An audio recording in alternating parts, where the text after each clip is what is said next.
नमस्कार, मेरा नाम ज्ञानेश्वर है और आपने देखना शुरू किया है लाइव सिटीज। मेरे साथ दिल्ली से जुड़ रहे हैं देश के जाने माने सीनियर जर्नलिस्ट अजीत द्विवेदी जी। अजीत जी, आज भरत तिवारी की चर्चा तो करेंगे ही करेंगे। आज ग्राम बिलौटी जिला भोजपुर में श्रद्धांजलि सभा का आयोजन किया गया और वहां हजारों की संख्या में, हजारों हजार की संख्या में लोग उमड़े और यह कहें कि बिहार से कहीं से भी कम उत्तर प्रदेश के लोग नहीं थे। तो आग जो है वह उत्तर प्रदेश तक पहुंच चुकी है कि किन परिस्थितियों में भरत तिवारी को पुलिस की गोलियों से मार दिया गया। और जब उत्तर प्रदेश की एंट्री बिहार में होती है, भरत तिवारी के श्रद्धांजलि सभा में होती है, तो इसका ध्यान हमें और आपको रखना होगा कि वहां का ब्राह्मण वर्ग क्या सचमुच नाराज है या उनकी नाराजगी को जो उनके भीतर है उसे ज्वाला देने की कोशिश हो रही है। बिहार सरकार, हम लोगों ने कल भी चर्चा की थी कि इसे ठीक से हैंडल नहीं कर पा रही है, क्योंकि हमने देखा कि श्रद्धांजलि सभा का जितना बड़ा आयोजन हुआ है वह भरत तिवारी के परिवार के बस का नहीं था।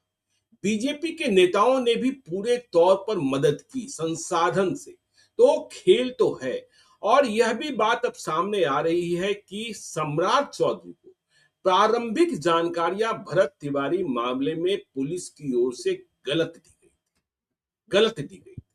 तो जवाबदेह और जिम्मेवार, देखिए, सम्राट चौधरी की सरकार को अस्थिर करने का प्रयास तो चल ही रहा है और इधर जो बहुजन महापंचायत की बात कर रहे हैं वह इस जले में और भी घी डालने का काम करेंगे और जातीय आंच जो है, जातीय विद्वेष जो है वह बढ़ी जाएगा। तो भरत तिवारी के श्रद्धांजलि सभा की बात करेंगे। और आज देखिए, दिल्ली की यदि बात करें तो मूल रूप से बिहार के ही आईएएस, बिहार कैडर के ही रहे राजीव कुमार। जब झारखंड अलग हुआ तो झारखंड चले गए, देश के चुनाव आयुक्त रहे, उसके पहले वित्त सचिव रहे।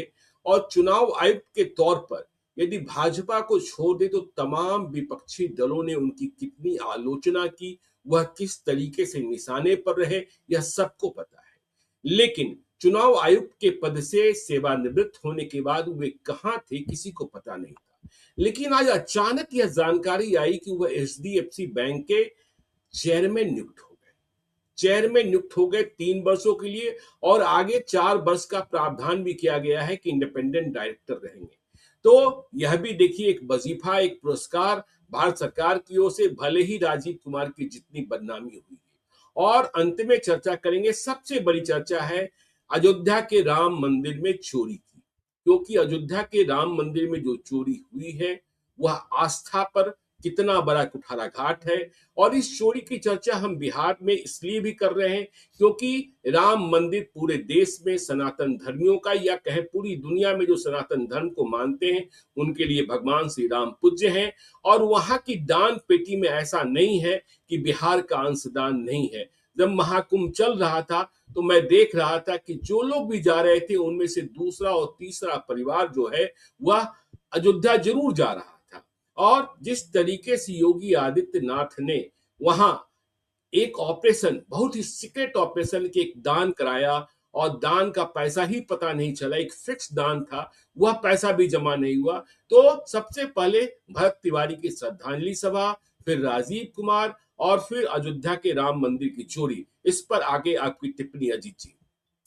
देखिए ज्ञानेश्वर जी, हम लोग जो जहां कल हम लोगों ने बात छोड़ी थी भरत तिवारी की, आज उससे आगे की बातचीत है, आगे का घटनाक्रम है आज। और हम लोगों ने कल कहा था कि ये विशुद्ध रूप से इसमें राजनीति हो रही है और सामाजिक विद्वेष फैल रहा है। इससे इस तरह की चीजों से आप भरत तिवारी के परिवार के लिए न्याय सुनिश्चित नहीं कर रहे हैं, उनका कोई भला नहीं कर रहे हैं। ये जो लोग इसमें शामिल हैं उनका अपना भला होगा, वो अपने राजनीतिक लाभ के लिए ये काम कर रहे हैं। ये कोई बहुत ऑर्गेनिक तरीके से होता हुआ नहीं दिख रहा है हमको। हम लोग लगातार इस चीज को फॉलो कर रहे हैं। आप ने भी कहा ही अभी कि ये बहुत ऑर्गेनिक तरीके से नहीं हो रहा है। तो एक तो परिवार इस तरह के आयोजन में सक्षम नहीं है और गांव भी कोई इस तरह का नहीं है कि जो सब लोग मिल करके ये कर रहे हैं। बाहर के लोग इसमें शामिल हैं, जिसमें बिहार के भी लोग हैं, बिहार के बाहर के भी लोग हैं, उत्तर प्रदेश के भी लोग शामिल हैं। और इसके बाद एक बहुजन पंचायत 5 जुलाई को वो रखी गई है, फिर वो उसके बाद कोई और एक कार्यक्रम हो जाएगा, फिर उसकी प्रतिक्रिया में कुछ और होगा। तो ये क्रिया प्रतिक्रिया चलती रहेगी। इसका सीधा अर्थ है कि इसके ये जो अभी आपने कहा वहीं से बात शुरू करते हैं कि उत्तर प्रदेश के लोग बड़ी संख्या में आए थे। तो ये इसलिए नहीं आ गए थे कि एक जातीय जुड़ाव है भरत तिवारी के साथ कोई उनकी जाति के ही लोग आ गए, ब्राह्मण लोग आ गए, या उत्तर प्रदेश सटा हुआ इलाका है बक्सर का, भोजपुर का, तो उधर से लोग आ गए। सिर्फ इतना मामला नहीं है, फिर तो हर मामले में लोग आ जाते, तो बाकी मामलों में तो नहीं आते हैं। बिहार में कोई उन जिलों में जब आपदा आती है या उन जिलों के लोग परेशान होते हैं तो उधर के कहाँ कोई आ रहे हैं मदद करने, या इधर का कोई कहाँ मदद करने जाता है, ऐसी चीजें तो नहीं होती हैं। तो ये विशुद्ध रूप से राजनीति है। और देखिए, सबको ये पता है कि बिहार में भी कोई चुनाव नहीं है तत्काल, लोकसभा चुनाव 3 साल के बाद है, विधानसभा के चुनाव 4.5 साल के बाद है, तो और उत्तर प्रदेश में भी चुनाव होने वाला है। और उत्तर प्रदेश का चुनाव अगर समय पर हुआ तो अगले साल फरवरी में होगा, मतलब 8-9 महीने के बाद होगा। और एक चर्चा यह है कि चुनाव नवंबर में भी हो सकता है, तो इसका मतलब कि 4 महीने के बाद ही चुनाव होना है। तो 4-5 महीने के बाद ही अगर चुनाव होना है तो उस लिहाज से ये सब चीजें हो रही हैं। उत्तर प्रदेश के चुनाव में इसका राजनीतिक लाभ लेने के लिए और इस पूरे घटनाक्रम को ब्राह्मण वर्सेस बीजेपी बनाने के लिए, अब ये भरत तिवारी का मामला इसमें गौण हो गया है, पुलिस मुठभेड़ का मामला गौण हो गया है, ये साबित करने की कोशिश है। और उसमें बताइए, बड़ी कितने हैरानी की बात है कि बीजेपी के लोग भी शामिल हैं। पता नहीं वो जाने में शामिल हैं, अनजाने में शामिल हैं, उनको ये नहीं समझ में आ रहा है कि ये पूरा घटनाक्रम बीजेपी वर्सेस ब्राह्मण बनाने की कोशिश हो रही है। और ये पहली बार नहीं, ऐसी कई बार कोशिश हो चुकी है उत्तर प्रदेश में ब्राह्मण वर्सेस बीजेपी बनाने की। और सिर्फ इसलिए क्योंकि उत्तर प्रदेश के मुख्यमंत्री राजपूत हैं, और उस बीच एक ये शुरू हुआ था हरिशंकर तिवारी के यहाँ छापे से, कि वो एक निजी रंजिश जो गोरखपुर की थी, गोरखपुर में मठ वर्सेज हाता जो एक लड़ाई चलती थी बरसों से, आप जानते ही हैं उसके बारे में, तो उस वहां से शुरू हुआ, हाता पर छापा पड़ा हरिशंकर तिवारी के, और ये माना गया कि यह सरकार ब्राह्मणों की विरोधी है या योगी आदित्यनाथ ब्राह्मणों के विरोधी हैं। फिर विकास दुबे के इनकाउंटर तक वो बात गई। उसी का एक्सटेंशन लोग भरत तिवारी में खोज रहे हैं कि इसको हम लोग साबित करेंगे कि जो बीजेपी की सरकारें हैं, चाहे उत्तर प्रदेश की हो या बिहार की हो, वो ब्राह्मणों की विरोधी सरकार है, और इसका लाभ लेंगे। ब्राह्मण की नाराजगी बढ़ेगी तो उत्तर प्रदेश में नुकसान होगा, क्योंकि उत्तर प्रदेश का ब्राह्मण बिहार की तरह संख्या में कम नहीं है। उत्तर प्रदेश में आबादी बहुत बड़ी है और बहुत इन्फ्लुएंशियल कास्ट है उत्तर प्रदेश में, राजनीति को पूरी तरह से प्रभावित करने वाला। तो ये एक पहलू तो इसका ज्ञानेश्वर जी है।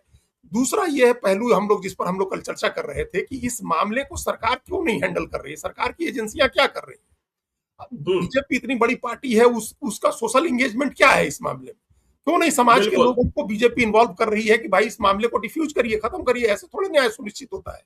बाह मरोड़ के सरकार से आप कोई न्याय नहीं हासिल कर सकते। सरकार का तंत्र ऐसा है जो इस बात को लटकाए रखेगा, चलता रहेगा, जांच चलती रहेगी, उसके बाद मुकदमे चलते रहेंगे, कोई न्याय नहीं होना है। तो ये अगर जब सरकार अपने ही तरफ से ये कह रही है, जुडिशियल इंक्वायरी हो रही है, सरकार चाहती है कि रिजोल्यूशन इसका निकल आए, तो ये सोशल एंगेजमेंट एक बीजेपी की तरफ से होना चाहिए है, पॉलिटिकल मैनेजमेंट होना चाहिए है कि जो बीजेपी के लोग हैं वो इस तरह की बातों से दूर रहे। देखिए, बीजेपी के जो लोग इसमें इन्वॉल्व हैं, ऐसा नहीं है कि वो लोग ब्राह्मण का वोट बीजेपी को दिलवा देते, बल्कि बीजेपी के वोट से उनको लाभ मिलता है। आप फर्ज करिए, आनंद मिश्रा की ही बात करिए, तो आनंद मिश्रा की क्या राजनीति हुई? बीजेपी से अलग जब थे तो क्या राजनीति हुई? चुनाव तो नहीं कोई कामयाबी मिली थी। तो आपको कामयाबी बीजेपी की वजह से नहीं मिली है, आपको कामयाबी इसलिए तो नहीं मिली है कि आप ब्राह्मण है। अगर ऐसी बातें तो पहले ही आप कामयाब हो जाते। तो बीजेपी को ये बातें बतानी चाहिए कि भाई आप क्यों पार्टी का नुकसान करने का कोई काम कर रहे हैं। आप इस मामले को लोगों को समझाइए, बुझाइए। हम लोग से ज्यादा स्पष्ट शब्दों में कितने लोग कह रहे हैं कि भाई ये हत्या है। हम लोगों ने कल ही कहा कि एक्स्ट्रा जुडिशियल किलिंग है और इसमें किसी को बचाया नहीं जाना चाहिए। जो दोषी हैं उनको सजा मिलनी चाहिए है, भरत तिवारी और उनके परिवार को न्याय मिलना चाहिए, और न्याय में एक भारी भरकम मुआवजा जो एक यंग आदमी के अपने जीवन में अपने परिवार का जो भला करता है उसको हिसाब में रख के देना चाहिए। हम लोग ये बात लगातार कह रहे हैं, लेकिन ये इतना ही करना चाहिए। देखिए, आप सत्ता पक्ष के विधायक जो लोग हैं, सत्ता पक्ष के जो मंत्री हैं या पुराने नेता हैं, वो सरकार के पास ही जाकर के कहें कि भाई आप सरकार इस मामले को दोनों तरफ की मध्यस्थता करें, सरकार से कहें कि भाई आप इस मामले को निपटारा करिए जल्दी से जल्दी। अरे कोशिश तो ये होनी चाहिए थी अजीत जी की, जो भाजपा के लोग हैं जो इसमें लगे भी हैं, कि जो भरत तिवारी के परिजन हैं और उनकी मांगे बहुत सामान्य है और न्यायोचित भी है, कि देखिए उस एसपी के अधीन कैसे अनुसंधान हो सकता है, कैसे कार्रवाई हो सकती है। हाँ, तो एसपी को हटाना बहुत बड़ा फैसला नहीं और तबादला तक नहीं है। और जो लोग इनकाउंटर में शामिल रहे, जिन लोगों ने गोलियां मारी हैं, जो वीडियो वायरल है, लाइव था, उन्हें गिरफ्तार करने में भी कोई गुरेज नहीं। और यदि परिजन चाहें तो सीबीआई इंक्वायरी भी कराई जा सकती है। इसमें कौन सी बड़ी बात हो गई? सुप्रीम कोर्ट में वो कहे, सुप्रीम कोर्ट ने कहा कि मैं नहीं सुनूंगा, आप जाइए हाई कोर्ट जाइए। तो ऐसी मांगे नहीं। तो जो बीजेपी के लोग हैं वहां जा भी रहे हैं, यदि वह ईमानदार कोशिश कर रहे होते तो भरत तिवारी के परिजनों की मुलाकात सीधे तौर पर मुख्यमंत्री से करा सकते थे, क्योंकि समस्या का समाधान सम्राट चौधरी ही कर सकते हैं। और सम्राट चौधरी ने कभी यह नहीं कहा कि हाँ हम इंसाफ करने को तैयार नहीं है। तो भरत तिवारी के परिजनों की मुलाकात करा दें, चाहे जिस तरीके से मुलाकात हो। और नीतीश कुमार तो है नहीं कि बीपीएससी के छात्रों पर लाठियां चलती रहेगी, अश्रु गैस के गोले छोड़े जाते रहेंगे और नीतीश कुमार मिलेंगे नहीं। नीतीश कुमार थोड़े दूसरे मिजाज के थे, सम्राट चौधरी तो बहुत सहजता से मिलते थे। तो बात को और जलेबी की तरह जलेबी से इमरती बनाई जा रही है, बात समझ में नहीं आ रही है। बिल्कुल वही हम कह रहे थे कि अनुसार जी की जो सत्ता पक्ष के लोग हैं वो तो अपनी पार्टी के भीतर भी बात कर सकते हैं और उनके परिवार से भी बात कर सकते हैं, और दोनों से बातचीत करके और एक इस बात को कहें कि भाई आप लोग की जो मांगे हैं वो जो आपने कही दिया कि वो सारी मांगे मानी जाएंगी। भाई स्पीकर ट्रांसफर कर देना या सीबीआई इंक्वायरी कर देना, परिवार के लोगों से मिल लेना, ये सब कोई ऐसी बड़ी चीज नहीं है जो नहीं कर सकते हैं, कर दीजिए। और सिर्फ दिखावे के लिए मत करिए, आप जांच भी कराइए, जांच करा करके पनिश करिए। मतलब ये एक जरूरी इसलिए है, पुलिस की भी साख बचानी है, सरकार की भी साख बचानी है, और एक अपना राजनीतिक जो आपकी पूंजी है उस पूंजी को भी बचाना है। भारतीय जनता पार्टी के लिए कि ब्राह्मण की एक राजनीतिक पूंजी जो है वो मामूली पूंजी नहीं है। हालांकि हम ये नहीं करें कि इस तरह की घटना से खत्म हो जाती है, लेकिन धीरे धीरे धीरे धीरे करके अविश्वास पनपता है, वो नहीं होना चाहिए। तो ये इस मामले में हम देख रहे हैं ज्ञानेश्वर जी की कितना एडमिनिस्ट्रेटिव मिसहैंडलिंग हुई है, किस तरह से आपका पॉलिटिकल सोशल एंगेजमेंट नहीं है, किस तरह से आपका मीडिया का मैनेजमेंट जो है वो प्रॉपर नहीं है, वो आपका फेल्योर है। तो ये एक ओवरऑल फेल्योर है, एडमिनिस्ट्रेटिव फेल्योर है, मीडिया मैनेजमेंट या का जो मैनेजमेंट का है, पॉलिटिकल और सोशल एंगेजमेंट का हर लेवल पर लग ही नहीं रहा है कि सरकार कोई काम कर रही है। ऐसी सरकार जिसके पास ऐसा प्रचंड बहुमत है, जिसका हर चीज पर कंट्रोल है, वो सरकार कैसे कंट्रोल लूज कर रही है, नैरेटिव कैसे लूज कर सकती है भारतीय जनता पार्टी? जनरली नहीं करती है नैरेटिव लूज, बीजेपी उसको अपने हिसाब से यूज कर लेती है। इसमें दूसरी चिंताजनक बात जो है वो ये है कि कई लोग इसमें ये देख रहे हैं कि इसको अगड़ा वर्सेस पिछड़ा बना देंगे। ये नहीं हो सकता है, ये भारतीय जनता पार्टी की जो और कतई करने की कोशिश भी नहीं करनी चाहिए। देखिए सम्राट चौधरी भले आज कुशवाहा समाज उनको अपना नेता बनाने की बात करे या कोरी कुर्मी दांगी कहे अपना नेता, सम्राट चौधरी को हर जाति के लोगों ने, हर जाति हर समुदाय के लोगों ने वोट किया, हर समाज के लोगों ने वोट किया। बिल्कुल सम्राट चौधरी ऐसा नहीं है जो लोग कह रहे थे, हम लोग पहले भी इस बात को कन्फ्रंट किए कि सिर्फ नीतीश कुमार के नाम पर चुनाव नहीं था। नीतीश कुमार और सम्राट चौधरी दोनों के नाम पर चुनाव था, नरेंद्र मोदी का नाम भी था, लेकिन बिहार में चुनाव के पहले से बहुत ही क्लियर हो गया था कि सम्राट चौधरी और नीतीश कुमार चुनाव लड़ रहे हैं। मुख्यमंत्री और उप मुख्यमंत्री के नाम पर चुनाव हो रहा था, वोट मांगे जा रहे थे। तो ये जो इतना वोट आया, ऐसा प्रचंड बहुमत आया, ये थोड़े एक जाति या दो जाति या 4-10 जातियों का वोट है, हर जाति के लोगों ने वोट दिया है। तो आप इसको ये रूप कैसे दे सकते हैं कि हम अमुक जाति के खिलाफ में अमुक अमुक जातियों की रैली करेंगे? ये तो एक राजनीतिक रूप से हराकिरी करने वाली बात है, आत्महत्या करने वाली बात है राजनीतिक रूप से। अगर कोई व्यक्ति ये समझा रहा है जाकर के और इस समझ में काम कर रहा है कि बहुजन का या पिछड़ा की बात करके और अगड़ा पिछड़ा पॉलिटिक्स कर देंगे, तो ये बीजेपी के लिए बड़ी नुकसानदेह बात होगी, बहुत ही नुकसानदेह बात, और हर जगह नुकसान होगा। आप नैरेटिव भी लूज कर रहे हैं, आप अपना वोट भी लूज करेंगे, सपोर्ट भी लूज करेंगे, सारी चीजें होंगी। मतलब एक सर्व समाज की पार्टी है, समावेशी पार्टी है, सम्राट चौधरी समावेशी नेता है, तो उस हिसाब से आचरण होना चाहिए उनकी सरकार का। तो ये आज का जो वहां श्रद्धांजलि सभा हुई है, ये हम लोग को समझना चाहिए है कि सरकार इसके बाद पूर्ण विराम कराए और इस मामले को समाप्त करे। सारा नैरेटिव इस चीज के इर्द गिर्द घूम रहा है कि भरत तिवारी की हत्या हुई। ठीक है, ये सब आदमी मान रहा है कि पुलिस ने गोली चलाई, उनके हाथ में हथियार नहीं था तब गोली चलाई, उनको मार दिया पुलिस ने। अब इसमें कोई पहली घटना नहीं, इसके पहले भी इस तरह की घटनाओं में पुलिस वालों को सजा हुई, तो पुलिस वालों को सजा होगी। ये इंश्योर करना चाहिए पुलिस वालों को सजा। और जो अभी जांच के लिए आपने कहा कि जो एसपी का ट्रांसफर हो, ताकि ये मैसेज जाए, जो एक कहावत है कि न्याय सिर्फ होना नहीं चाहिए, न्याय होते हुए दिखना भी चाहिए। तो यहाँ ये नहीं दिख रहा है कि न्याय हो रहा है, न्याय होते हुए नहीं दिख रहा है, तो ये दिखाइए, एसपी का ट्रांसफर कर दीजिए। जो अधिकारी लोग हैं उनको, जिन लोग शामिल थे डायरेक्टली, उनको सस्पेंड करिए। अगर गिरफ्तारी करानी है तो गिरफ्तारी कराइए और जांच करा करके फैसला इस मामले को समाप्त करिए। ये ताकि ये जो समाज के स्तर पर, देखिए राजनीतिक नेता लोग तो कर लेते हैं अपना, जब चुनाव आएगा तो कोई नया नैरेटिव खड़ा हो जाएगा, नई चीजें आ जाएंगी, सरकार खजाना खोल देगी, रुपए बट जाएंगे, बहुत सारी चीजें हो जाएंगी। समाज के अंदर का जो विभाजन होगा वो अस्थायी हो जाता है ज्ञानेश्वर जी, और बड़ी मुश्किल से समाज उससे निकला है, उस तरह के विभाजन से। तो फिर वापस वो न जाए उसमें, इस बात का ख्याल रखना किसकी जिम्मेदारी है? भारतीय जनता पार्टी की जिम्मेदारी है, क्योंकि वो बिहार में भी सत्ता में है, उत्तर प्रदेश में भी सत्ता में है। हम नहीं कह रहे हैं कि इससे उत्तर प्रदेश में नुकसान हो जाएगा योगी आदित्यनाथ को, लेकिन नैरेटिव का भी नुकसान क्यों होने देना है, या सामाजिक विद्वेष क्यों फैलने देना है, क्यों किसी को मौका देना है इस तरह की राजनीति करने का? तो दोनों तरफ के लोग, जो लोग, हमको सबसे ज्यादा उम्मीद इस मामले में उन्हीं लोगों से है जो बीजेपी के लोग हैं और ये मान रहे हैं कि पुलिस की गलती है और इस मामले में शामिल हैं। वो मतलब सही सोच दिखाएं। सही सोच का हाँ मतलब हाँ, और सरकार से भी बात देखिए करें। उन्हीं को दिखाना भी होगा। देखिए राजद को इस मामले में बहुत ज्यादा मतलब नहीं है। कहाँ देख रहे हैं कि राजद की ओर हाँ, से राजद नहीं ने एक दिख रहा जांच है। कमेटी भेज दी थी। तो राजद की तो जो भीतर उठापटक है वह बीजेपी के भीतर से ही है। तो खैर यह तो भरत तिवारी के श्रद्धांजलि सभा की बात हो गई। अब राजीव कुमार पर चलते हैं। पूर्व मुख्य चुनाव आयुक्त, क्या क्या न कहा गया उन्हें, और उन्हें आज कितना बड़ा इनाम मिल गया। एचडीएफसी बैंक के चेयरमैन बन गए। एचडीएफसी बैंक के चेयरमैन, और वह भी 3 साल के लिए, आगे 4 साल इंडिपेंडेंट डायरेक्टर भी रहेंगे। आपसे हमारी जो बात हो रही थी उसके मुताबिक उनकी उम्र 66 साल, 66 ईयर्स हो गई है। तो मतलब आगे वह 73 साल तक उनकी व्यवस्था हो गई है। अजीत जी, तो बिल्कुल। देखिए सरकार को उपकृत करने का क्या परिणाम मिलता है, या सरकार को खुश रखने का क्या परिणाम मिलता है। और हमने कहा ही कि राजीव कुमार मूल रूप से बिहार कैडर के ही आईएएस है। बाद में चले गए थे झारखंड जब विभाजन हुआ था। तो राजीव कुमार, क्या चर्चा है दिल्ली में इस पुरस्कार पर। देखिए ज्ञानेश्वर जी, ये लगातार लोग एक से एक कड़ी जोड़ रहे हैं। अभी आप देखिए जी। कि ये माना जा रहा है कि सरकार के पास अधिकारियों का पूल धीरे धीरे सिकुड़ता जा रहा है, बहुत छोटा पूल हो गया है। और उसी पूल में के लोगों को, जिन पर आप भरोसा है सरकार को, उन्हीं को सारी जिम्मेदारी दी जा रही है। ये ट्रेंड अच्छा नहीं कर सकते हैं। सारे अधिकारी सरकार के हैं। सरकार को कोई अपना काम तो कराना नहीं है। प्रधानमंत्री, गृह मंत्री को कोई अपना काम थोड़े कराना है किसी अधिकारी से। सरकार को सरकारी काम कराना है। जिसको आप अपॉइंट करेंगे वो करेगा, यही सिद्धांत था ना पहले। अब स्थिति बिल्कुल। बदल गई है। अब आप बड़ी मुश्किल से एक अधिकारी नियुक्त करते हैं और उस अधिकारी से ही सारे काम कराए जाते हैं, और बरसों जी। बरस तक काम कराए जाते हैं। अभी देखिए जो सीबीआई के डायरेक्टर हैं उनको दूसरा एक्सटेंशन मिला है, मतलब 4 साल रहेंगे। 2 साल का पद फिक्स हुआ था, पहले 2 साल भी लोग नहीं रहते थे। 2 साल जी। का फिक्स किया गया टर्म। उस 2 साल के ऊपर भारत सरकार ने एक कानून बना दिया कि हम 3 साल बढ़ा सकते हैं। सुप्रीम कोर्ट से लगभग लड़के सरकार ने ये कहा कि नहीं, हम 3 साल बढ़ाएंगे, लगातार एक्सटेंशन देंगे। अब 2 एक्सटेंशन मिल चुके हैं, हो सकता है कि अगला एक्सटेंशन भी मिल जाए। इसी तरह से इसके पहले हम लोगों ने ईडी में देखा, कई कई साल, 5-5 साल लोग, वो संजय मिश्रा। संजय मिश्रा कितने समय रहे, लगभग 5 साल रहे, और उसके बाद भी वो आ गए जी। हैं प्रधानमंत्री के आर्थिक सलाहकार परिषद में आ गए हैं अब।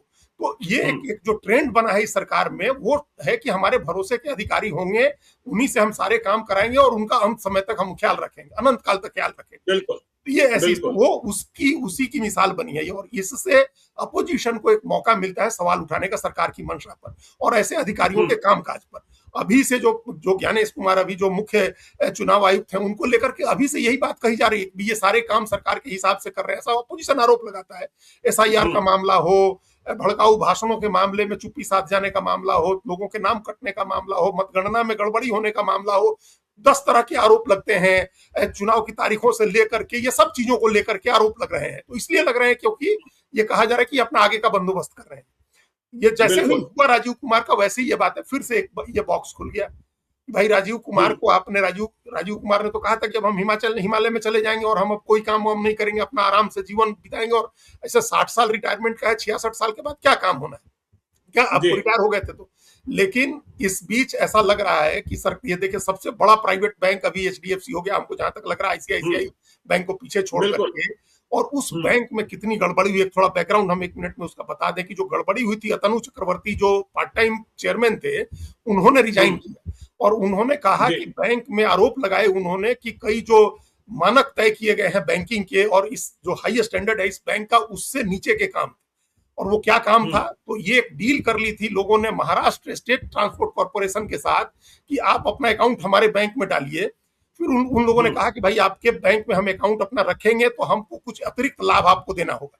तो इन लोगों, आप अतिरिक्त लाभ तो आप दे नहीं सकते हैं। बैंकिंग का नियम है कि अगर आप हमको, इंडिविजुअल को या हमारी कंपनी को, अगर आप 4%, 5%, 6% इंटरेस्ट दे रहे हैं तो किसी और को उसे ज्यादा नहीं दे सकते हैं। तो ये नियम है। उन लोगों ने कहा कि ये नियम है, नहीं दे सकते हैं। तो उसका दूसरा रास्ता निकाला गया, उस सरकारी कंपनी का अकाउंट लिया गया और उस अकाउंट में तो उतना ही इंटरेस्ट दिया गया, लेकिन ज्यादा अमाउंट एक विज्ञापन के तौर पर, एक कैंपेन चलाने के नाम पर उनको दिया गया। तो ये बात खुल गई। हाँ, अब कैंपेन चलाने के नाम पर आपने इंटरेस्ट को डाइवर्ट करके आपने 6% के बदले उनको 10% इंटरेस्ट कर दिया और ऊपर की 4% की जो रकम है वो आपने कैंपेन के नाम पर दे दिया उनको, उस विज्ञापन के नाम पर, कैंपेन के नाम पर। ये जो है, ये बात खुल गई। उसके बाद अतनु चक्रवर्ती ने इस्तीफा दिया। तो हमको लग रहा है कि उसी में एक जो आपदा में अवसर वाली बात होती है कि एक अवसर खुला एचडीएफसी में, जो है आपको एक पार्ट टाइम चेयरमैन बनाना था तो तुरंत राजीव कुमार को एडजस्ट कर दिया गया। बैंक वालों को भी देखिए कितनी खराब बात है ज्ञानेश्वर जी, बैंकिंग का अपने आप में बैंकिंग एक बड़ा काम है और उसका एक काडर डेवलप होता है। शुरू से जो लोग बैंकिंग बिल्कुल। में जाते हैं, बैंक पीओ बन करके, बैंक क्लर्क बन के, वो प्रमोशन पा करके ऊपर के पदों पर जाते हैं। जो बैंक के पीओ जो होते थे जी। वो बड़े पद पर जाते थे। अब बैंक वाले भी रिटायर्ड आईएएस खोजने लगे हैं कि वो आ जाए तो कई तरह की सुविधाएं हो जाती हैं। कोई रिटायर्ड आईएएस, वो भी राजीव कुमार के जैसा आईएएस अगर आ जाता है, रिटायर्ड आईएएस जिसकी सरकार में इतनी पकड़ हो, सरकार के लोगों का इतना सद्भाव हो, तो बहुत सारी चीजें आसानी से निपट जाती हैं। बैंकिंग को तो बहुत सारे रेगुलेशंस होते हैं, सरकार से बहुत सारी डील करनी होती है। तो आपको एक ऐसा आदमी मिल जाए जो आपका काम करा दे, वहां आसानी से आपके काम हो जाए। तो ये दोनों तरफ का मामला हुआ। सरकार ने भी एक मौका देखा, उन्होंने भी एक मौका देखा और राजीव कुमार को पार्ट टाइम चेयरमैन अपॉइंट कर दिया। अब इसमें लाखों नहीं करोड़ों रुपए मिलेंगे ज्ञानेश्वर जी। जो आप सरकारी नौकरी में पाते थे वेतन, उससे कई गुना ज्यादा पैसा मिलेगा। यहाँ प्रति बैठक हम एक रिपोर्ट देख रहे थे, 1 लाख रुपए मिलता है। 1 लाख रुपए आप एक बैठक में शामिल होंगे, 1 लाख रुपए आपको मिलेंगे। उसके अलावा दूसरे भत्ते हैं, उसके अलावा आपको कुछ लाभांश में शेयर मिलेगा। ये सब कुल मिलाकर के कई करोड़ रुपए मिलेंगे। अब आप सोचिए कि पूरे सर्विस में जितनी आपकी कमाई हुई है, उससे ज्यादा कमाई आपको एचडीएफसी में पार्ट टाइम चेयरमैन और उसके बाद इंडिपेंडेंट डायरेक्टर के तौर पर आपको मिल जाएगा। तो ये इससे भरोसा इससे बिगड़ता है। इससे एक रास्ता खुलता है ज्ञानेश्वर जी। जो लोग सर्विंग ऑफिसर्स हैं, उनके ऊपर उनको भी लगता है कि हम भी कुछ सरकार के लिए ऐसा ही करते हैं कि रिटायरमेंट के बाद ऐसी ही कोई अच्छी पोस्टिंग मिल जाएगी, पैसा कमा लेंगे। रंजन गोगोई याद है ना, सुप्रीम कोर्ट के जस्टिस। देखिए उन्होंने फैसला दिया राम मंदिर का, उसके बाद वो राज्यसभा में गए और अब रिटायर भी हो गए राज्यसभा में जाकर के। तो ये इस सरकार, पहले की सरकारों ने भी किया, ऐसा नहीं कि सरकार ने किया। ये परंपरा, ये गलत परंपरा पिछली सरकार ने शुरू की थी।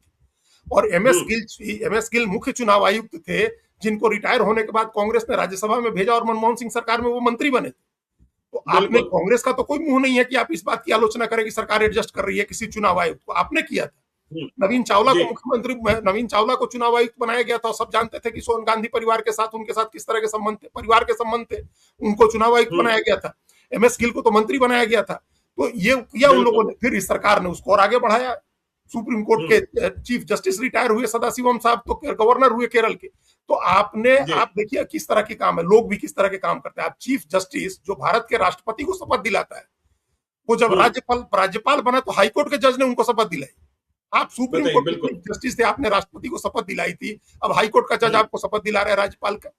तो ये लोग भी जो अधिकारी हैं या जो इतने बड़े जुडिशियल ऑफिसर है, वो भी अपनी गरिमा, अपने पद की गरिमा का ख्याल नहीं कर रहे हैं। तो ये दूसरी बात, इससे पहले एक नियम होता था ज्ञानेश्वर जी की, सरकारी या प्राइवेट एक कूलिंग ऑफ पीरियड होगा। और वो कूलिंग ऑफ पीरियड होता था कि आप सरकार से रिटायर हुए हैं तो इतने वर्षों तक आप कोई काम नहीं कर सकते हैं, ना प्राइवेट ना दूसरा काम आप नहीं कर सकते हैं, कहीं दूसरी जगह आप नौकरी नहीं कर सकते हैं। धीरे धीरे ये एकदम ही परंपरा खत्म हो गई। कूलिंग ऑफ पीरियड को वेव ऑफ किया जाने लगा। जब तक सरकार के स्तर पर वेव ऑफ किया गया, और उसकी सबसे बड़ी मिसाल एस जयशंकर थे। जब वो विदेश सचिव से रिटायर हुए तो टाटा समूह में उन्होंने, टाटा समूह तत्काल ही टाटा ग्रुप ज्वाइन कर लिया था, उन्होंने उनका cooling of period wave of कर दिया गया। फिर ये इसी तरह का चलने लगा। ये इसमें कहीं ना कहीं एक लाइन खींचनी होगी, ताकि ज्ञानेश्वर जी ये न रहे, जो सर्विंग ऑफिसर हैं उनके मन में लालच हो जाता है कि भाई चलो क्या कर रहे हैं हम लोग, कुछ काम सरकार के हिसाब से करते हैं, बाद में अपना बुढ़ापा आराम से कटेगा। तो ये नहीं होना चाहिए। अभी देखिए ना कि एम्स के कितने डॉक्टर नौकरी छोड़कर चले जा रहे हैं। देखिए एक नया संकट पैदा हुआ है। क्यों चले जा रहे हैं, इस पर भी कभी हम लोग विस्तार से चर्चा करेंगे। और तो हर सर्विस का है ज्ञानेश्वर जी। टीचर नौकरी छोड़ रहे हैं, टीचर प्रोफेसर, अच्छे प्रोफेसर जो है वो नौकरी छोड़ रहे हैं, प्राइवेट इंस्टीट्यूशंस में जा रहे हैं या दूसरे काम कर रहे हैं। स्कूलों के टीचर, प्रोफेसर कृष्ण कुमार इस देश के सबसे बड़े शिक्षा शास्त्री हैं, एनसीईआरटी के डायरेक्टर भी रहे हैं, और दिल्ली में जो सेंटर फॉर एजुकेशनल वो था, उसके वो प्रोफेसर थे वहां, और उन्होंने कई एजुकेशन पर बड़ा काम किया। उन्होंने एक बड़ा लंबा लेख लिखा था, हम वो लिख खोज करके लिंक भेजेंगे आपको, कि टीचर किस वजह से स्कूल छोड़ रहे हैं। अच्छे टीचर स्कूल छोड़ रहे हैं। तो ये टीचर स्कूल छोड़ रहे हैं, डॉक्टर हॉस्पिटल छोड़ रहे हैं, और बैंकिंग अधिकारी, अभी बिजनेस वर्ल्ड में या बिजनेस स्टैंडर्ड में एक रिपोर्ट छपी थी, वो भी हम आपको भेजते हैं, कि बैंकिंग के जो बैंकर हैं वो नौकरी छोड़ रहे हैं। क्योंकि आप बाहर से लोगों को ले आकर के एक्सपर्ट के नाम पर रख ले रहे हैं, और जो जिसने अपना जीवन खपाया, 12-12, 14-14 घंटे काम किया, जब उसके प्रमोशन की बारी आ रही है तो आप उसके ऊपर दूसरे लोग रखते रहे। तो ये बड़ा क्राइसिस है। ये बैंक में हो, आपको ये हॉस्पिटल्स में हो, स्कूल कॉलेजेस में हो, ये एक बड़ा संकट, नया संकट खड़ा हो गया। चलिए, नया संकट खड़ा हो गया। देखिए, अब जिसे दर्शक सबसे अधिक जानना चाहते हैं, आस्था की चोरी, आस्था में दिए गए दान की चोरी, भगवान राम को दिए गए दान की चोरी, और वह चोरी अयोध्या में। जहां सबसे बड़ा ध्वज पताका फहराता है, और जिसके कारण नरेंद्र मोदी सबसे अधिक क्रेडिट लेते हैं कि पहले कहा जाता था कि भाजपा वाले तारीख नहीं बताते हैं मंदिर कब बनाएंगे। मंदिर तो बन गया। मंदिर का उद्घाटन किन परिस्थितियों में हुआ, कैसे हुआ, उस समय भी तमाम आलोचनाएं हुई थी, तमाम सवाल उठाए गए थे, ग्रह नक्षत्रों की बात हुई थी। और अब देखिए, पाप हो गया, भगवान के मंदिर में चोरी। और यह चोरी कितने करोड़ की है, कैसे नहीं है, यह लाखों करोड़ों श्रद्धालुओं द्वारा दिए गए दान की चोरी जो है। सोचिए, जिन्होंने दान दिया उनके आस्था को कितनी चोट पहुंची होगी। और यहाँ भी पॉलिटिकल कन्फ्लिक्ट और लखनऊ और दिल्ली का कन्फ्लिक्ट दिख रहा है। जी, बिहार के लोग भी जानना चाहते हैं ये चोरी पकड़ी कैसे गई और है क्या ये मसला। देखिए, अभी ये कहने को तो कहा जा रहा है कि 27 मई को जी। पता चला, और 27 मई से गुपचुप जांच शुरू। भाई, जब चोरी पकड़ी गई, जो चोरी का पता चला, तो गुपचुप जांच क्यों करा रहे थे चंपत राय? अपने मंदिर में तैनात और अपनी सुरक्षा में तैनात चार पुलिस अधिकारियों को लेकर के, मंदिर के लोगों को लेकर के आप कभी लौकुश मिश्रा के यहाँ जा रहे हैं, कभी अनुकल्प मिश्रा के यहाँ जा रहे हैं, कभी अविनाश शुक्ला के यहाँ जा रहे हैं, कभी सुभाष श्रीवास्तव के यहाँ जा रहे हैं। क्यों जा रहे हैं आप अपना जो सबसे खास आदमी है, आपका ड्राइवर जो था, जिसको आपने मालिक बना रखा था वहां, रामशंकर यादव को, उसको छोड़ दिया, टीनू यादव को, आप दूसरे लोगों के यहाँ घूम घूम करके और कह रहे थे कि दे दो, वसूली कर रहे थे, रिकवरी कर रहे थे। जब आपको पता चला कि चोरी हो रही है, उसी समय आपको मुकदमा दर्ज कराना चाहिए था, एफआईआर का दर्ज कराना चाहिए था, जांच शुरू करानी चाहिए थी। तो ये 27 मई से कर रहे हैं लोग, लेकिन ज्ञानेश्वर, ये 27 मई की घटना नहीं है, पिछले 1.5 साल से चोरी चल रही है। और ये बड़े बड़े विश्वस्त लोग बता रहे हैं कि महाकुंभ जो हुआ उसके तुरंत बाद से इसकी ये घटनाएं शुरू हुई। तो पिछले लगभग 1.25 साल में, मतलब अप्रैल के बाद, अप्रैल 2025 के बाद से हम लोग अभी जून के आखिरी दिन बात कर रहे हैं, तो ये 1.25 साल के करीब की चोरी है लगातार। और ये चोरी, पहले बात खबर आई कि 7-8 करोड़ की है, पहले खबर आई कि 2 करोड़ की रिकवरी हुई है, बाद में सब चीजों पर पर्दा डाला जाने लगा। रिकवरी दिखाई गई 80 लाख रुपए की। सोने चांदी की चोरियों के बारे में कुछ नहीं कहा जा रहा है। वो कहा महंत, उन्होंने कहा महंत गोविंद देवगिरी जी ने कि नहीं, वो सारी चीजें सुरक्षित है। लेकिन किसको भरोसा होगा, कैसे सुरक्षित है, ये कैसे विश्वास दिलाएंगे लोगों को, जब मंदिर में जिन लोगों की जिम्मेदारी थी तमाम चीजों को ठीक ढंग से करने की, वो पर्दा डाल रहे थे, तो कैसे विश्वास बनेगा। तो ये जब चोरी की खबर, और हम बताएं आपको ज्ञानेश्वर जी की संघ की तरफ से विश्व हिंदू परिषद के लोगों को सूचना दी गई कि देखिए मंदिर में गड़बड़ी हो रही है, और एक जो एसबीआई की ब्रांच है मंदिर के परिसर में, वहां बाथरूम में नोटों की गड्डियां मिली। बैंक के लोगों ने अलर्ट किया कि गड़बड़ी हो रही है, लेकिन इसके बावजूद 7 जून तक चंपत राय जो वहां के महासचिव हैं ट्रस्ट के, श्री राम जन्मभूमि तीर्थ क्षेत्र ट्रस्ट के जो महासचिव हैं और विश्व हिंदू परिषद के उपाध्यक्ष, उन्होंने कहा कि सब ठीक है, कुछ नहीं हुआ। 7 जून तक आप करें। 13 जून को एसआईटी बनी है, जिसकी रिपोर्ट के बाद एफआईआर दर्ज हुई, 8 लोग अरेस्ट हुए। आप घर देखिए लोगों के, जिसको 15,000 रुपए का वेतन मिलता है महीने का, उसकी पत्नी के खाते में 2 लाख रुपए हर महीने जमा होते हैं। बताइए, 15,000 का वेतन है, उसने 8 लाख की रजिस्ट्री कराई है, जो 22-25 लाख 30 लाख की जमीन है, उसने 50 लाख रुपए लगाकर घर बना लिए, जिसके 15,000 रुपए का वेतन है। और ऐसा कितने लोगों ने किया है, अनगिनत लोगों ने किया है। तो ये 1.5 साल से चल रहा था। अलर्ट करने के बावजूद आपने नहीं अलर्ट हुए, आप नहीं किया, ये मान लिया विश्व हिंदू परिषद के लोगों ने जो वहां बैठे हुए हैं कि ये हमारा फिफ्टम है, हमारी जागीर है, हमको जैसे मन होगा वैसे चलाएंगे। संघ की तरफ से ये भी कहा गया कि आप एक प्रोफेशनल व्यवस्था कायम करिए ताकि सारी चीजों को ठीक से किया जाए। जब ये नहीं हुआ, फिर सूचना लखनऊ से, नागपुर से दिल्ली, दिल्ली से लखनऊ, सब जगह जब बातें फैलने लगी, तब एक स्टिंग ऑपरेशन हुआ ज्ञानेश्वर। ये सारी चीजें खुलने से पहले स्टिंग ऑपरेशन हुआ, और इस स्टिंग ऑपरेशन में एक व्यक्ति को श्रद्धालु बना करके भेजा गया 21 लाख रुपए लेकर के नकद। और ये हुआ कि आप लेकर के चंदे की रसीद मांगिएगा। उन्होंने दिया और चंदे की रसीद मांगी तो रसीद नहीं दी, बल्कि ये कहा गया कि आप 2 बार में दान पेटी में ही इसको डाल दीजिए। 2 बार में वो रकम दान पेटी में डाल दी गई। और बैंक में आदमी फिक्स किया गया था जो बताता, जिसको ये कहा गया था कि उस दिन की, उस खास दिन की जो रकम जमा की जाएगी, वो बताइएगा कि कितनी रकम है। तो ये बताया जा रहा है, ये वहीं के लोगों ने बताया, मंदिर में काम करने वाले लोग और लखनऊ के लोगों ने भी, कि ऐसा हुआ था, स्टिंग ऑपरेशन हुआ था। उस दिन की जब रकम जो जमा की गई, वो बताया गया ज्ञानेश्वर जी की उस 21 लाख से भी कम रकम जमा हुई दिन भर की। सोचिए, अब आप सोचिए, 21 लाख रुपए एक आदमी ने दिया, और हर दिन एवरेज 1 से 1.25 लाख आदमी जा रहा है मंदिर में दर्शन करने, 1 से सवा दर्शन लाख करने को। आदमी एवरेज। जी। ज्यादा भी जाते हैं, कुछ खास मौके होते हैं, जैसा आपने कहा महाकुंभ चल रहा था तो ज्यादा लोग जा रहे थे। अभी भी 1 से बिल्कुल। सवा लाख लोग रोज जाते हैं। और 1 से हम्म। सवा लाख आदमी का अगर आप सोचिए कि अगर वो एवरेज 100 रुपए भी चढ़ाता है तो वो हम्म। रकम कितनी होगी? बिल्कुल। वो तो ये उसको लोगों ने कैलकुलेट किया कि भाई वो रकम कम से कम 1 करोड़ रुपए होगी।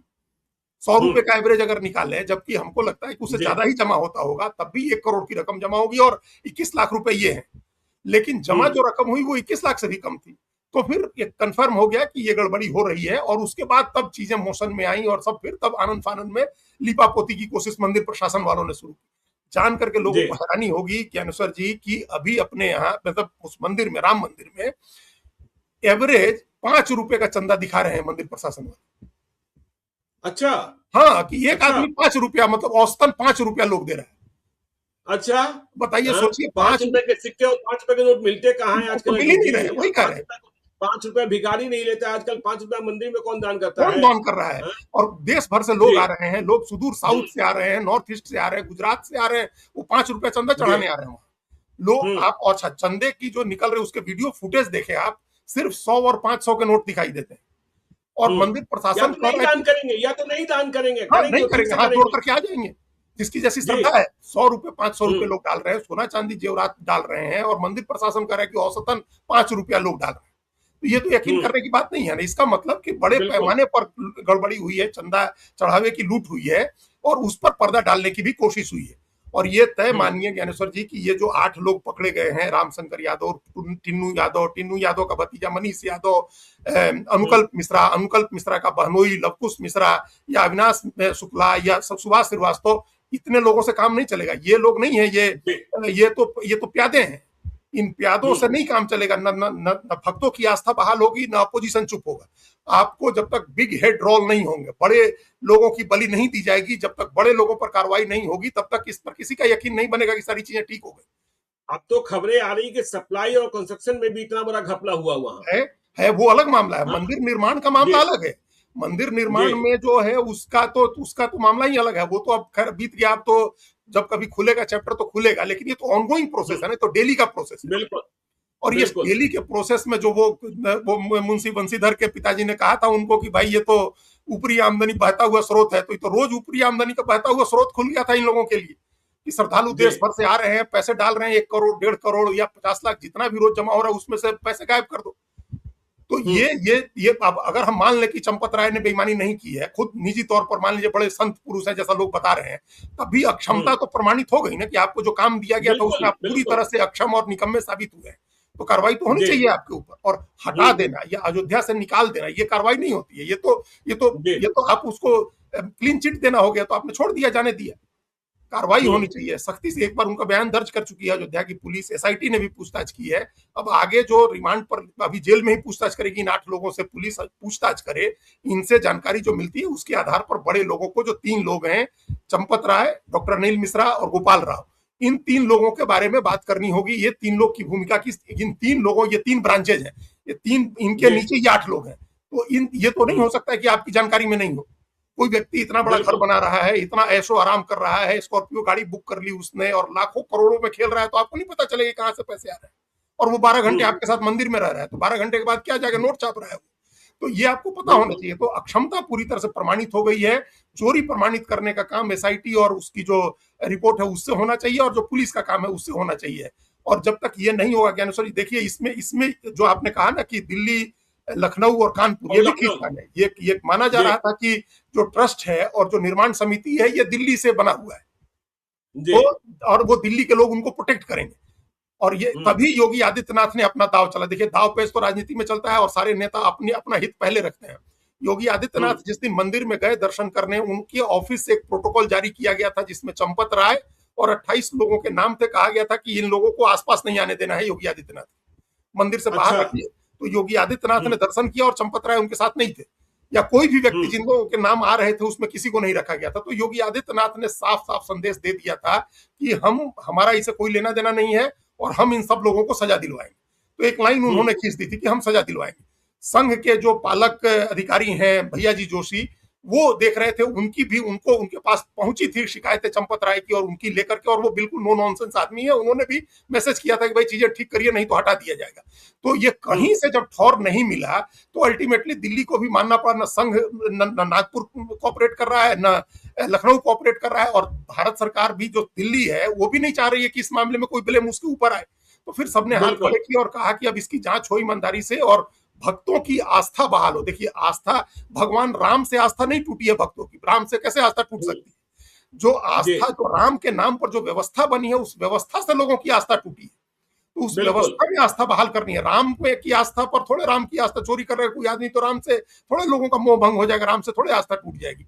जो व्यवस्था बनी है उस व्यवस्था से आस्था भंग हुई है, और वो आस्था बहाल करने के लिए जरूरी है कि आप एक प्रोफेशनल सिस्टम वहां बनाइए, भरोसा दिलाइए कि लोग जो चंदा डाल रहे हैं उसका, जो चढ़ावा चढ़ा रहे हैं उसका इस्तेमाल मंदिर के विकास में हो रहा है, हिंदू धर्म के विकास में हो रहा है, हिंदुओं के, इस देश के लोगों की भलाई के लिए हो रहा है। ये यकीन दिलाना होगा पूरे ट्रस्ट को, उत्तर प्रदेश सरकार को, भारत सरकार को, संघ को, विश्व हिंदू परिषद को, हर संगठन को यह विश्वास दिलाना होगा, हिंदू को याद रखना होगा। जी जी, देखिए अयोध्या बीजेपी हार गई थी हार लोकसभा गई का थी। चुनाव, बिल्कुल और देखिए अयोध्या का गुस्सा कितना बड़ा है कि वहां के तमाम वकीलों ने यह निर्णय ले लिया है कि जो भी इस चोरी में शामिल है उनके मुकदमे की पैरवी कोई नहीं करेगा। हाँ नहीं करेगा, हाँ ये उन्होंने कहा। हाँ। और उन्होंने ही कहा कि जी भाई ये तीनों लोग, जो तीन नाम हैं, गोपाल राव, अनिल मिश्रा और चंपत राय, को अयोध्या से बाहर निकालिए।